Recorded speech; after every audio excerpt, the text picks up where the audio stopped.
নানা কারণে তামিম ইকবালের ক্রিকেট বোর্ড প্রশংসিত, কিন্তু অ্যাডহক কমিটির তৃতীয় সভা ঘিরে অনেকগুলো প্রশ্ন তোলার সুযোগ রয়েছে। ৪ মে বিকেল ৩টায় শুরু হওয়া মিটিংয়ে গণমাধ্যম কর্মীদের ফুটেজ নেওয়ার জন্য আমন্ত্রণ জানিয়েও কোনো এক অজানা কারণে শেষ মুহূর্তে সিদ্ধান্ত পরিবর্তন করা হয়। অনেকেই অবাক হচ্ছেন, কি এমন হয়েছিল মিটিংয়ে? ১.৫-২ ঘন্টার সভা শেষে যে সিদ্ধান্তগুলো নেওয়া হয়েছে সেগুলোর কয়েকটি নিয়েও রয়ে গেছে প্রশ্ন।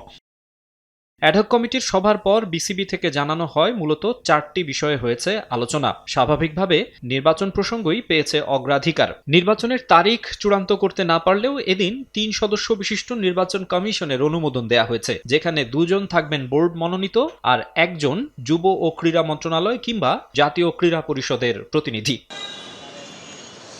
মিটিংয়ে কাউন্সিলর তালিকা তৈরির কাজ এগিয়ে নিতেও আলোচনা হয়েছে। বিসিবি গঠনতন্ত্রের ১২.৭ ধারা অনুযায়ী সব ক্যাটাগরি থেকে কাউন্সিলর মনোনয়নের আহ্বান জানিয়ে শিগগিরই একটি নোটিশ দেয়া হবে। জুনের দ্বিতীয় সপ্তাহের মধ্যে বিসিবি নির্বাচন আয়োজনের পরিকল্পনা রয়েছে তামিমের অ্যাডহক কমিটির। তবে জেলা ও বিভাগীয় ক্রীড়া সংস্থার কমিটি রেডি করে কাউন্সিলর তালিকা চূড়ান্তের কর্মযজ্ঞ এত অল্প সময়ে কিভাবে সম্পন্ন হবে তা নিয়ে কদিন আগেও সংশয় ছিল। এ নিয়ে বিসিবির অ্যাডহক কমিটির সদস্যদের ক্রীড়া পরিষদে দৌড়ঝাঁপ করতেও দেখা গেছে। তখনই তারা বলেছিলেন সবই হবে সময় মতো। কাউন্সিলর মনোনয়নের আনুষ্ঠানিক আহ্বানে সে প্রক্রিয়া আরও গতিশীল হবে।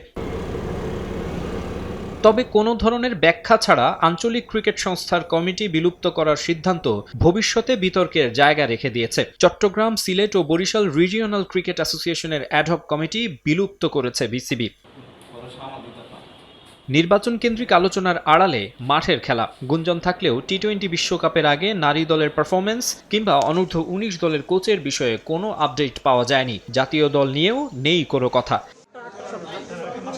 তবে নতুন করে বাণিজ্যিক চুক্তি সেরেছে বিসিবি। আগামী ২ বছরের জন্য বিসিবির অফিসিয়াল ড্রিঙ্কিং ওয়াটার ও বেভারেজ পার্টনার হিসেবে বহুজাতিক কোমল পানীয় প্রস্তুতকারক ও বিপণনকারী প্রতিষ্ঠান কোকা-কোলা বাংলাদেশকে অনুমোদন দেয়া হয়েছে মিটিংয়ে। মাকসুম আলম খান, সময় সংবাদ, ঢাকা।